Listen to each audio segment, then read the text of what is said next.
아직도 가야 할 길이라는 책을 아십니까? 삶은 고해다로 시작하는 이 책은 저의 삶을 살아가는 자세를 바꾸어준 제가 가장 좋아하는 책입니다. 이 책의 저자 스카펙은 정신과 의사로서 환자를 치료하면서 얻은 통찰을 바탕으로 영적 성숙의 길에 대해서 썼습니다. 저자는 인생이란 문제와 고통의 두려움에 마주하는 것이며 영적 성숙은 험난하고 오랜 시간이 걸리는 평생의 일이라고 말하고 있습니다. 사람들은 쉬운 길을 가려고 하고 변화를 싫어하는 본능이 있기 때문에 그 본능을 거스르고 나아가야 하는 영적 성숙의 길은 두렵고 피하고 싶은 길일 것입니다. 그러나 지난주 주일 설교에서의 아브람처럼 앞으로 가야 할 힘든 길이 두려워서 살기 좋은 하란에만 머물러 있다면 그것은 시간 낭비이며 성장이 없는 제자리일 뿐입니다. 두려움에 맞서 삶을 마주하며 살아갈 때야 비로소 진정한 영적 성숙이 이루어질 것입니다. 오늘 본문 말씀의 배경을 살펴보면 블레셋과 전쟁을 치르던 이스라엘이 계속 전쟁에서 지니까 법궤를 가지고 이기고자 했습니다. 그런데 오히려 그 법궤를 블레셋에게 빼앗기게 됩니다. 블레셋은 빼앗은 법궤를 자신들이 섬기는 다곤 신상 곁에다 가져다 놨습니다. 그런데 다음날 다곤 신상이 몸이 부러져서 법궤 앞에 엎드려져 있었습니다. 그리고 또 법궤를 갖다 놓은 그 아스돗이라는 마을에 피부에 종기가 나는 병까지 돌았습니다. 그래서 급하게 가드라는 마을로 옮겼으나 그 마을에도 독종이 돌았습니다. 겁을 잔뜩 먹은 블레셋 통치자들이 법궤를 돌려보내기 위해서 모였고 돌려보내는 방법을 모색하면서 이 일들이 하나님께서 내리신 재앙인지 아니면 우연히 일어난 재앙인지 알아보기로 했습니다. 그래서 오늘 본문 말씀처럼 새 수레를 만들고 아직 멍에를 메어본 적이 없고 그리고 새끼를 낳은 지 얼마 안 된 암소 2마리를 준비했습니다. 그리고 그 암소 2마리가 가고 싶은 대로 수레를 끌고 가도록 했습니다. 그리고 그 수레가 곧장 이스라엘 땅 벳세메스로 향해서 간다면 정말 이것은 하나님께서 내리신 재앙이라고 여기기로 했습니다. 그런데 말씀에 보면 결과는 어땠습니까? 법궤를 실은 수레는 곧장 벳세메스로 향해서 나아갔습니다. 법궤는 하나님의 임재의 상징이며 하나님의 말씀입니다. 하나님의 말씀을 실은 두 암소가 걸어간 그 길의 여정은 말씀의 부르심을 받고 또 말씀을 쫓아서 그 하나님의 임재하신 가운데 살아가는 우리들에게 중요한 메시지를 준다고 생각합니다. 그 길의 여정을 살펴봄으로써 앞으로 우리가 어떤 길을 어떠한 자세로 걸어가야 나아가야 하는지에 대해서 생각해 보고자 합니다. 본문 12절 말씀을 다시 한번 같이 읽도록 하겠습니다.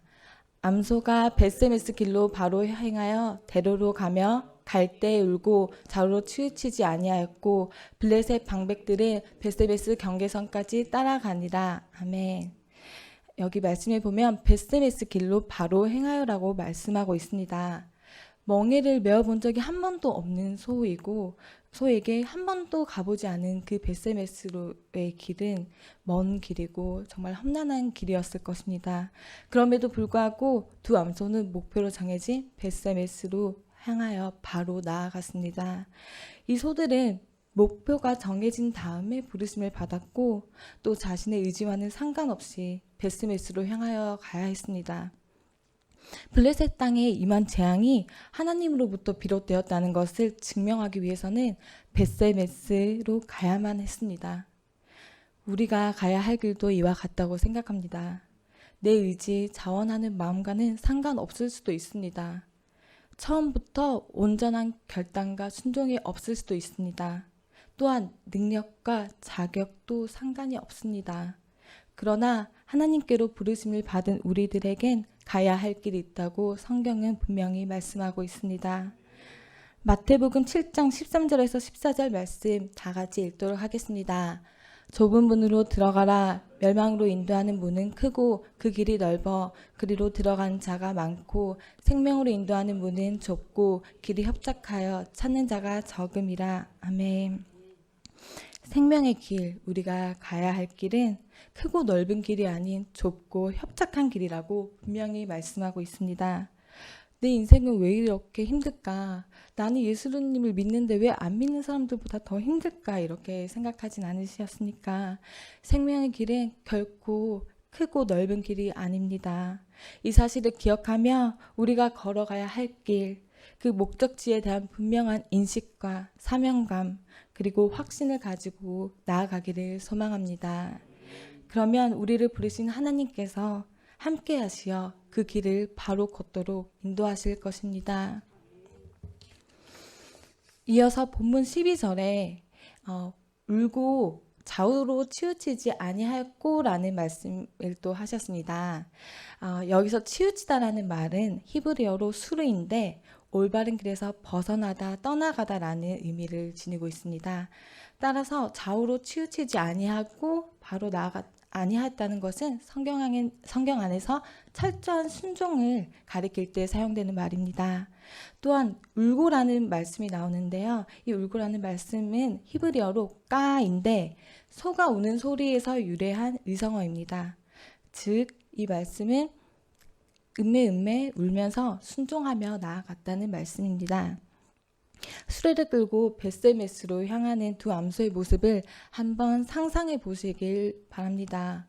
암소들은 한 번도 멍에를 메어본 적이 없고 더군다나 아직 젖먹이 송아지들을 집에 두고 온 상황이었습니다. 새끼를 향한 어미소의 모성애를 뒤로 하고 걸어가는 그 발걸음은 정말 무거웠을 것입니다. 또한 처음 메어본 수레는 힘에 겨웠을 것입니다. 두 암소는 힘들어서 음매 울고 또 울면서 걸어갔습니다. 몸도 마음도 힘들고 눈에서는 눈물이 입에서는 울음이 그치지 않았습니다. 뒤를 돌아서 가면 사랑하는 새끼들을 만날 수 있었습니다. 그리고 너무 힘이 들고 원한다면 다른 길로도 갈 수 있었습니다. 그런데 두 암소는 좌로나 우로나 치우치지 않고 묵묵히 벳세메스의 뻗은 길을 따라 계속 걸어갑니다. 두 암소의 길을 걸어가는 모습을 보면서 우리의 삶을 돌아봅니다. 우리는 어떤 모습으로 우리에게 주어진 길을 걸어가고 있습니까? 무엇을 뒤로 하고 걸어가고 있습니까? 아브라함은 본토를 떠나왔습니다. 모세는 애굽의 왕위를 버렸습니다. 제자들은 그물을 버려두고 따랐습니다. 예수님은 생명을 드렸습니다. 빌립보서 3장 7절에서 8절 말씀 다 같이 읽도록 하겠습니다. 그러나 무엇이든지 내게 유익하던 것을 내가 그리스도를 위하여 다 해로 여길 뿐더러 또한 모든 것을 해로 여김은 내 주 그리스도 예수를 아는 지식이 가장 고상하기 때문이라. 내가 그를 위하여 모든 것을 잃어버리고 배설물로 여김은 그리스도를 얻고. 아멘. 바울은 예수 그리스도를 만나기 전에는 모든 것이 소중했으나 예수 그리스도를 만난 후에는 그 모든 것들이 쓸모없는 것임을 알고 예수 그리스도를 위해서 모든 것을 버렸다고 고백하고 있습니다. 하나님은 우리가 하나님을 최우선으로 두길 원하십니다. 내가 가장 소중하게 생각하는 그것보다 더 소중하게 여김을 받으시길 원하십니다. 내가 사랑했던 것들을 뒤로 하고 걸어가는 그 길은 힘든 길입니다. 그래서 울면서 갈 수밖에 없는 길입니다.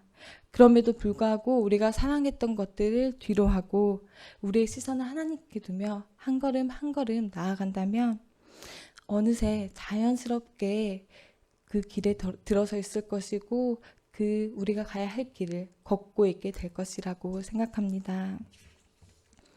오늘 본문 말씀에서 또 주목할 점은 암소가 혼자가 아닌 둘이 함께 갔다는 점입니다. 두 암소는 훈련도 되어 있지 않았고 각자 의지도 달랐을 것입니다. 그런데 두 암소는 한 마음으로 순종하며 좌우로 치우치지 않고 걸어갔습니다. 서로를 배려하지 않으면 절대 함께 걸어갈 수 없는 길입니다. 그 길은 자신의 목표만을 위해 나아갔던 이기적인 길이 아닌 함께 가는 관계 중심적인 길이었습니다. 우리 또한 그 길을 걸어갈 때 혼자가 아닌 하나님이 주신 믿음의 동력자, 가족, 그리고 교회의 성도님들과 연합하여 함께 걸어가야 할 것입니다. 빌립보서 2장 2절에서 4절 말씀 다 같이 읽도록 하겠습니다. 마음을 같이하여 같은 사랑을 가지고 뜻을 합하여 한 마음을 품어 아무 일에든지 다툼이나 허영으로 하지 말고 오직 겸손한 마음으로 각각 자기보다 남을 낮게 여기고 각각 자기 일을 돌볼 뿐더러 또한 각각 다른 사람의 일을 돌보아 나의 기쁨을 충만하게 하라. 아멘. 바울이 권면했듯이 이 길은 혼자만 나아가는 길이 아니라 겸손히 다른 사람들과 하나가 되어 서로를 살피면서 나아가야 하는 길입니다. 또한 우리가 가야 할 이 길은 다른 사람을 기쁘게 하는 길입니다. 본문 13절에 보면 골짜기에서 밀을 베던 벳세메스 사람들이 법궤가 오는 것을 보고 기뻐합니다. 하나님의 길에 순종하며 나아갈 때 우리 가정이, 우리 교회가, 또 우리가 속한 공동체가, 또 더 넓게는 우리가 속한 사회, 그리고 더 크게는 세상이 기뻐할 것입니다. 이 길은 우리의 눈물과 헌신, 섬김, 수고들이 다른 이들에게 기쁨을 주는 길입니다. 두 암소는 마침내 벳세메스에 도착함으로써 사명을 완수했습니다. 그동안 힘든 길을 오느라고 수고했던 이 두 암소에게 환영해주고 또 칭찬해주는 것이 어쩌면 마땅할 것입니다. 그리고 또 배불리 먹여서 푹 쉬게 하고 다시 새끼들에게 돌려 보내주어야 할 것입니다. 그런데 본문에는 오히려 사람들이 수레를 쪼개서 장작으로 삼고 그 두 암소를 잡아서 제물로 바칩니다. 누군가 떠오르는 분이 있지 않으십니까? 바로 예수 그리스도이십니다. 우리 예수님께서 그 길을 걸어가셨습니다. 아무 죄 없는 예수님께서 평생을 섬김의 삶으로 사시다가 우리 죄를 대신해서 십자가에 못 박혀 돌아가셨습니다.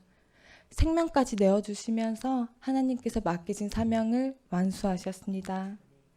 우리가 가는 그 길은 자기 이름이 드러나는 길이 아닙니다. 내가 높임과 영광을 누리는 자리가 아닙니다. 오히려 그 길의 마지막 절정은 생명까지 내어주는 것입니다. 우리는 그 길을 따르는 자들입니다. 그렇다면 이렇게 힘들고 결국에는 죽음까지 맞이하는 이 길은 슬픔의 길일까요? 그렇지 않습니다. 이 땅에서 걷는 그 길은 힘들고 멀지라도 이 땅 이후의 삶은 영원하며 상급이 있는 영광의 삶입니다. 빌립보서 3장 12절에서 14절 말씀 다 같이 읽도록 하겠습니다. 내가 이미 얻었다 함도 아니요 온전히 이루었다 함도 아니라 오직 내가 그리스도 예수께 잡힌 바 된 그것을 잡으려고 쫓아가노라. 형제들아 나는 아직 내가 잡은 줄로 여기지 아니하고 오직 한 일 즉 뒤에 있는 것을 잡으려고 표대를 향하여 그리스도 예수 안에서 하나님이 위에서 부르신 부름의 상을 위하여 쫓아가노라. 아멘. 목표를 향해 걸어가는 우리들의 그 길 끝에는 하나님의 위로와 칭찬 그리고 상급이 있을 것입니다. 그리고 두 암소의 그 아픔의 눈물은 곧 영광의 눈물, 기쁨의 눈물, 감격의 눈물로 바뀔 것입니다. 무엇보다 법궤를 실었던 소는 하나님의 말씀을 실었던 소입니다. 그 길에는 하나님의 임재와 영광 그리고 빛이 함께합니다. 그러니 슬퍼 울더라도 그 길에서 우십시오. 그리고 또 넘어져 쓰러지더라도 그 길에서 쓰러지십시오. 힘들어서 잠깐 멈추더라도 그 길에서 멈추십시오. 그 길이 위에만 있다면 하나님은 변함없이 우리와 항상 함께 하시고 위로와 회복 그리고 또 일어날 새 힘을 주실 것입니다. 그 눈물의 고백과 결단들이 모이다 보면 어느새 인도하심 속에 목적지를 향해 나아가고 있는 자신을 발견할 것입니다. 우리가 가야 할 길은 맹목적이거나 추상적이거나 멀리 있는 것이 아닙니다. 그저 주님을 신뢰함으로 지금 내 삶에 크고 작은 어려움들을 마주하는 길입니다. 매 순간 주님의 인도하심에 나를 맡기고 나아가는 길입니다. 그 신뢰의 크기가 어떠하든 내가 얼마나 많이 내려놓았든 그 길에 서서 버티고 한 걸음씩 내딛다 보면 하나님께서 우리로 하여금 더욱 신뢰하게 하시고 더욱 내려놓게 하시며 온전한 순종으로 이루어 가실 것입니다. 처음부터 온전하지 못했지만 점차 아들까지 내어드린 아브라함 순종의 자리로 나아갔던 아브라함의 삶을 기억하십시오. 우리는 우리 힘으로 온전한 순종을 드릴 수 없는 자들입니다. 그러나 주님을 신뢰함으로 나아갈 때 우리를 사랑하시는 그 하나님의 사랑과 은혜로 마침내 그 길을 완주하게 될 것입니다. 그리고 그 길을 완주할 때 영원한 생명의 면류관과 상급, 하나님의 위로와 영광이 우리와 함께 할 것입니다. 사진이 하나 있는데요. 이것은 제가 아까 앞에 보여드렸던 아직도 가야 할 길이라는 책과 이 말씀을 연관지어서 시화로 표현해 본 것입니다. 이 시는 제가 사명의 길로 들어서게 되었던 저의 고백이기도 합니다. 제가 한번 읽어드리겠습니다. 내가 가야 할 길. 엘리사가 엘리야의 갑절의 능력을 구했던 것처럼 나에게 무엇을 원하냐고 묻거든 삶을 살아낼 능력을 구하리라. 삶은 고난의 연속이며 다른 이들을 위해 나를 내어주는 것이 고통스럽지만 나를 내어줄 때야말로 내가 진정으로 사는 것임을 알기에 나 눈물 흘릴지라도 그 삶을 살아내리라. 그 삶의 끝에 비록 빛과 영광이 없다 할지라도 이미 그 빛을 품었기에 괜찮으니 그 삶을 넘어선 곳에 나를 사랑하시는 분의 위로가 있기에 괜찮으니라. 내게 주어진 삶을 겸허히 맞아들이는 것, 그분을 향한 신뢰와 사랑으로 그 삶을 담담하게 살아내는 것, 그것이 내가 가야 할 길이리라. 각자의 삶에서 우리가 가야 할 길이 무엇인지 생각해 보는 시간이 되었으면 좋겠습니다. 다음 주면 고난주간인데 저는 고난주간이 되면 그 십자가의 고난을 겪으신 예수님을 생각하면 참 죄송한 마음이 듭니다. 그 힘든 십자가의 길을 혼자 외로이 걸어가셨을 예수님을 생각하면 마음이 아픕니다. 그래서 그 길에 조금이나마 도움이 되어 드리고 싶다는 생각을 하면서도 내가 어떻게 도와드릴 수가 있을까, 그냥 마음만으로도 충분하지 않을까 생각했었습니다. 근데 이번에 이렇게 말씀을 준비하면서 어떻게 그 길에 동참할 수 있는지를 깨닫게 되었습니다. 골로새서 1장 24절 말씀에 나는 이제 너희를 위하여 받는 괴로움을 기뻐하고 그리스도의 남은 고난을 그의 몸된 교회를 위하여 내 육체에 채우노라고 말씀하고 있습니다. 바울은 예수 그리스도의 남은 고난을 예수 그리스도의 몸된 교회를 위해 겪을 수 있다는 그 기쁨으로 고난을 이겨냈다고 고백합니다. 그렇습니다. 예수 그리스도의 몸된 교회를 위해 예수 그리스도의 남은 고난에 일부라도 동참한다는 것은 예수님이 걸어가신 그 십자가의 길을 이어서 뒤따라 걸을 수 있다고 생각합니다. 우리는 예수 그리스도의 몸된 교회를 위해 부르심을 받았습니다. 예수 그리스도의 고난에 동참한다는 마음으로 현재 내가 속한 교회 공동체에서 맡겨진 일에 최선을 다하는 것, 그것이 예수 그리스도를 따르는 십자가의 길이자 우리에게 맡겨진 길, 곧 우리가 가야 할 길이라고 생각합니다. 여러분, 지금 어떤 길을 걷고 계십니까? 어떠한 마음과 어떠한 모습으로 걸어가고 계십니까? 저는 우리가 앞으로 가야 할 길을 알고 주님을 신뢰함으로 그 길 위에 거하며 마침내 그 길을 완주하는 모두가 되기를 간절히 소망합니다.